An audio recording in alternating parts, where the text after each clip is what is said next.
Sir எங்கள் குடும்பத்திலேருந்து கட்டாங்க sir, நான் கட்டல. என்கிட்ட அவ்வளோ பணம் இல்லை. குடும்பத்திலேருந்து கட்டுறாங்க, அவங்க பிஸ்னஸ் பண்ணுறாங்க, அவங்க கட்டுறாங்க, என் பேரில் கட்டிருக்காங்க.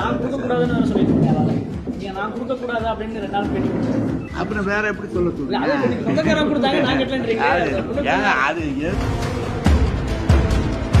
எங்கள் ஊர் நிருபர் கேட்டால் எங்களோட ரொம்ப உறவாக இருக்கிற ஒரு நிருபர், அதனால ஏயா நான் கொடுக்கூடாதுன்னு கேட்டேன். நீங்க சார் சொந்தக்காரன்னு சொல்றீங்க, நீங்க ஒரு அமைச்சர், அந்த அளவுக்கு ஏழை எப்படி நீங்களே சொல்லுங்களா? கேஸ் போட சொல்லுங்க சார். பிஸ்னஸ் குடும்பத்தில் நான் எங்களுக்காக கட்டுறாங்க, அது போய் நான் எப்படி வேணாம், என் பேர் தெரிஞ்சிருந்தா நான் அலோவ் பண்ண மாட்டேன் சார்.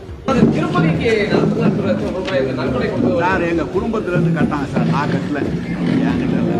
என்கிட்ட அவ்வளோ பணம் இல்லை. குடும்பத்திலேருந்து கட்டுறாங்க, அவங்க பிஸ்னஸ் பண்ணுறாங்க, அவங்க கட்டுறாங்க, என் பேரில் கட்டிருக்காங்க. அப்புறம் வேற எப்படி சொல்ல சொல்லுங்க? அது